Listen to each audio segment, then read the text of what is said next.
ရားဘာသာဖြစ်ပြီးဘုရားစကားနားမထောင်တာတော့ဗမာတွေပဲလို့နော်ဘာလို့ဆူညံလုံမမသိဘူးလို့အတန်ချက်ဆက်ကြီးတွေအော်ဖွင့်ဗမာပြည်မှာအဆူဆုံးပဲလို့အတန်တွေကအဆူဆုံးကဘာမှာလိုက်ကြည့်လိုက်မယ်ဆိုရင်တော့ကလပ်ပြည်နဲ့ဗမာပြည်ဟာအဆူဆုံးပဲလို့တခြားနိုင်ငံတွေမှာတိတ်ဆိတ်နေတာပဲတကယ်တော့ကြည့်အမေရိကတို့ဆိုဘုန်းကြီးအမေရိကန်တစ်နှစ်နေဘူးတယ်အနာနာအိမ်နေရဘာသာမှမကြားရဘူးလူမရှိရလားအောင်မေးရှိတယ်ဘယ်တော့မှအတန်ချက်ဆက်အော်ဖွင့်တာမရှိဘူးတချင်းအော်ဖွင့်တာမရှိဘူးတချင်းဖွင့်ရင်ကိုယ့်နှစ်ကြက်ကလေးနဲ့နားထောင်နေကြလူတောင်ရှိတယ်မထင်ရဘူးတကားပိတ်ပြီးတော့တိတ်ဆိတ်ငြိမ်သက်မှုကဘယ်နေရာကမ္မထမ်းထိုင်လို့ရတဲ့အနေအထားမျိုးရှိတယ်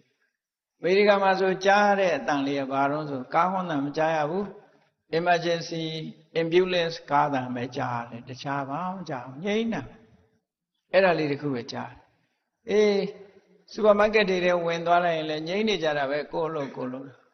ဗမာတွေတော့မသွားလိုက်နဲ့စူးညံနေကြတာပဲဩတို့ဗမာလူမျိုးတွေကမြတ်စွာဘုရားရဲ့အဆုံးအမဗုဒ္ဓဘာသာဝင်တွေကဘုရားရဲ့ဆုံးမတာကိုမလိုက်နာကြပါလားလို့တခါတော့ကတရားဟောတဲ့ထဲမှာတခါထည့်ဟောတာတရားဟောတဲ့ထည့်ဟောတာကိုအဲ့ဒီတရားကြတော့အပြည့်စုံမလွှင့်မဲနဲ့ဖြတ်ပြီးတော့လွှင့်သွားတယ်နောက်တော့လည်းအပြည့်စုံလွှင့်နေတယ်ပထမလွှင့်တာဖြတ်ပြီးတော့အဲ့ဒါဘာကြောင့်ပြောရတာတုံးဆိုမြတ်စွာဘုရားရဲ့ဂုဏ်တွေထဲမှာပါတယ်အပတ္တတကာမအပတ္တတဝိနိတာတဲ့အေးမြတ်စွာဘုရားအတန်တိုးတိတ်တာကိုနှစ်သက်တယ်တိုးတိတ်မှုကိုလိုလားတယ်တိတ်ဆိတ်ငြိမ်သက်မှုအဓမ္မလိုလားတယ်ကျမ်းမာရေးနဲ့ကြည့်မယ်ဆိုလို့ရှိရင်အတန်တိတ်ဆိတ်ငြိမ်သက်မှုဟာအသိဉာဏ်ကိုဖွံ့ဖြိုးစေတယ်ကျမ်းမာမှုကိုပိုရစေတယ်ဆိုတာအားလုံးကဒီစာပေတွေဖတ်ဖူးတဲ့ပုဂ္ဂိုလ်တွေနားလည်ကြလိမ့်မယ်ဒီနားထဲမှာအတန်တွေဆူညံပြီးတော့ရိုက်ခတ်နေခြင်းဟာကျမ်းမာရေးကိုထိခိုက်စေတယ်ဟောလူတွေမှာလည်းပဲ